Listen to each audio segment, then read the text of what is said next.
নেত্রকোনার কলমাকান্দার লেঙ্গুড়া সীমান্তের গ্রামগুলো দশকের পর দশক ধরে যোগাযোগ বিচ্ছিন্ন। সংযোগ সড়ক না থাকায় পড়তে হয় সীমাহীন দুর্ভোগে। কিছুদিন আগে লেঙ্গুড়া কাঁঠালবাড়ি সড়কে মাটি কেটে সংস্কার করা হলেও পাহাড়ি ঢলে আবারও তা ভেঙে যাওয়ার আশঙ্কায় স্থানীয়রা।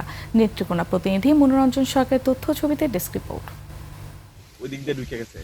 নেত্রকোনার কলমাকান্দার সীমান্তের কাঁঠালবাড়ি গ্রাম মাঠে পাকা ফসল থাকলেও যোগাযোগের পথ না থাকায় বাজারে নিয়ে যেতে পারেন না কৃষক। আকস্মিক পাহাড়ি ঢলে তলিয়ে যেত সব। গেল 50 বছর ধরে এভাবেই জীবন কাটত পাহাড়ি জনপদের অন্তত 20,000 মানুষের। 25টা গ্রামের মানুষ আমরা খুব একটা দুর্ভোগের ভিতরে, কষ্টের ভিতরে আছি। এই রাস্তা দিয়ে তো আমরা আগে যাইতেই পারছি না। বর্ষাকালে অনেক কেদা মাড়ি, ধান দুন্না অনেক অসুবিধা হইতো। যে সরার পানি আয়া অনেক কষ্টতে আমরা দিন যাপন করতে হয়। সুপার ফ্রেশ ফর্টিফাইড সয়াবিন তেল, শুরু হোক হেলদি লাইফের জার্নি।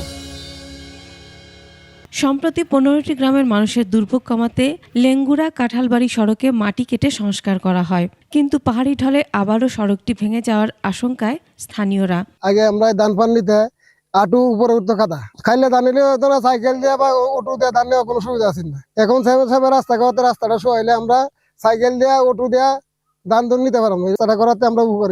ছাত্রদের জন্য আসা যাওয়া করতে খুব সুবিধা হবে, সিএনজি চলাচল করতে পারবে। 20,000 মানুষ এদের যাতায়াত করে, সেই যাতায়াতে আসলে ছাত্রছাত্রীরা সবারই দুর্ভোগ পোহাতে হইতো।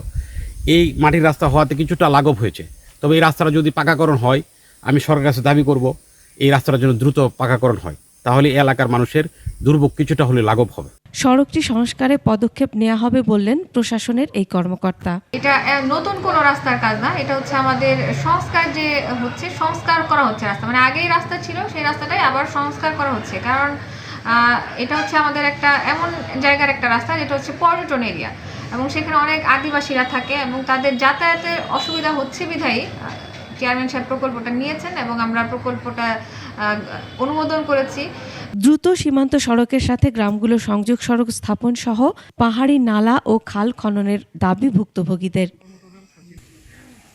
Masuma Lisa, desk report, 21 television.